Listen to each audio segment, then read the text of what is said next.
someone in the I'm So Compton Facebook group, shout out to the I'm So Compton Facebook group. I'm pretty sure you and I are both members of that group. They posted something that I would love your thoughts on.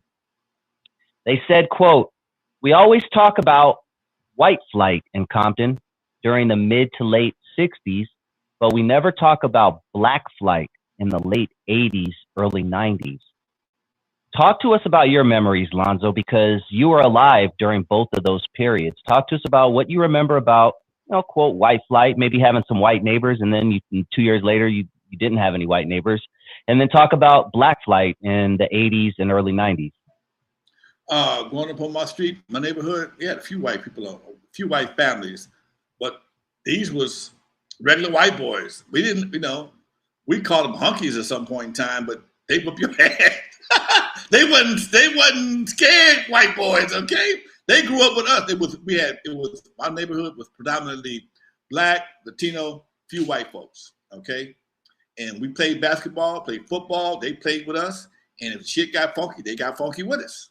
Okay, they were not intimidated sitting on the curb. Oh no. Compton, when I first to step foot on the Centennial, I walked the Centennial front door because back then you had to walk to the front of the school. Wasn't no side gate you can go through. Well, it was, but most of us didn't. On the wall of Centennial, all I saw the basketball team was all white. What kind of white boys in that? It was all white. When I was Centennial, it was predominantly black. We had about maybe 10 to 15 Latinos in the whole school. And I think 4 or 5 of them was all related. When I go to Compton Unified School District now, it's predominantly Latino. In the 80s, the black flight was caused by the black fight. Everybody not everybody, I'm sorry, I can't keep saying that word. A lot of people in the community were responsible for black flight. When you have gang violence, people dying in your front yard, you can't go to the store, you can't go to the grocery store, you can't go to church, and somebody is getting shot or people are on the curb. Everywhere you go, there is trauma. Nobody wants to live in that, man. Nobody wants to live in that. Black, white, Mexican, nobody. I don't give a damn. And at one point in time, Compton and South Central LA and Watts, along with it, and Long Beach, was going through it. You had so many gangs fighting for superiority in the dope era. Then you got all the crackheads. The crack era was probably one of the most vicious things ever released on the black community. Because you created an economy for dope that we never had before. Because the heroin and the powder cocaine, man, that was always for grown folks. No, kids didn't get into that shit. Okay? Now you got a gang economy. You got an economy for gangs. And as soon as somebody saw somebody making some money, they wanted to take their territory, whether that was their territory or not. And they didn't care whether it was somebody had to die or not. And most of the time, those bullets were being pulled, those triggers were being pulled out of the windows of moving cars. And people were just getting killed. I remember where I lived at next door to my house, man. Dudes got into it, and the dude they were shooting at, they missed and killed the baby, man. 6-month-old baby, dude. 6-month-old baby died, man. Somebody else got shot too, but the baby was what affected me, dude. And this is one of many stories. I mean, people shooting and missing people in the bed sleep getting hit with a bullet. People eating dinner getting hit with a bullet. So these kind of things just created such a havoc in the community, man. Anybody that had 2 cents and some common sense was getting out of Dodge. Anybody with 2 cents and some common sense was hitting the 91 freeway, going to Moreno Valley, Riverside. Moreno Valley, Riverside, dude. But here's your problem. In some cases, not all, when you left the city, you packed up the problem and took it to Moreno Valley with you. You didn't realize that the problem, you took the problem and some of the roaches with you. And because back then, because Compton houses are small. In most neighborhoods, most houses in Compton are small. They have big lots. And Moreno Valley sold you a big ass house. You can get a big ass house for $65,000. You can hop off your roof, land on your neighbor's roof, all the way to the block. There ain't no space between them. But for $65,000, $75,000, $100,000, you can be in a brand new house, man. And so many people saw that as being an opportunity, and they went for it, trying to get away from what we're dealing with here in LA. Same thing in Lancaster, same thing in Palmdale. In a lot of cases, like I said before, you packed up the problem and took it with you. You took the same attitude.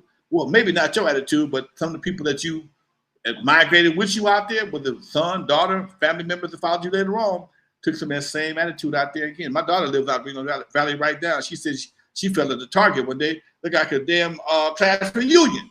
She got 7, 8 of her buddies, right? Not saying it was bad kids, it's just saying that's how familiar, that's how regular that flight was out there.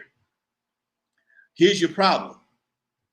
When you leave a community like Compton, or any community that is predominantly controlled by any particular group of people, you lose your political influence and your political power. When you migrate to another city like Reno Valley, who's already established as being a pretty much white community, let's keep it 100, and you bring in black folks out there, you got to adhere to the government that's already established.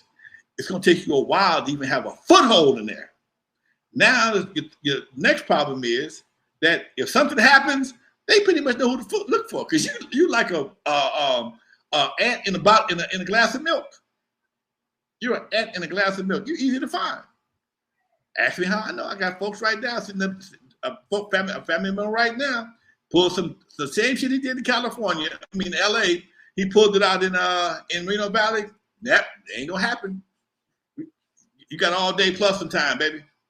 So when you see situations like that happen, you have to understand. And then at that time, that brought the property value down. So a lot of people came up on housing back then. A lot of people came up, and people who left, bought those houses in the 80s, millionaires now. Their bottom line, their net worth has increased significantly. And a lot of people were leaving, a lot of people in Compton, houses were left to them by parents. Some of the houses were paid for. So you took a $200,000 house that was paid for and bought you a $150,000, another house out in Reno Valley, put half that down. Now you got a house note. Yeah, I understand you got potholes, you got problems, but again, yeah, sometimes you got to stick it out, man. You got to, generational wealth is everything, Doc. Generational wealth is everything. So you have to be able to have something to hold for your family. I sold my family house and I bought another house, a bigger house. Hopefully my kids will take this and keep it in the family and do nothing else, turn it into a big ass daycare, because it could be a daycare all day long. Okay. Big property. You got a lot of property, bro. Yeah, Doc. They be on my ass to tell it every day. I open my mailbox, call, answer my phone. Mr. Williams, I didn't call. Cause you like, no, leave me alone. So that's when I turned to old man Williams. Leave me alone. Don't call me no goddamn more. Mark my words, in 10, 15 years, Compton is going to be gentrified, and you're going to be happy you didn't sell that home, man. My sister, she lived over by the SoFi. Her property is about half the size of mine, and is worth, damn it, man, I'm going to say twice, but a bit more than mine because of the potential gentrification. Okay? She's out there for Crenshaw and I forgot what it is. Right there by Penn K. I could walk from her house to the SoFi. Go up the block, bust a right. I'm at the SoFi in 20 minutes, walking. Okay?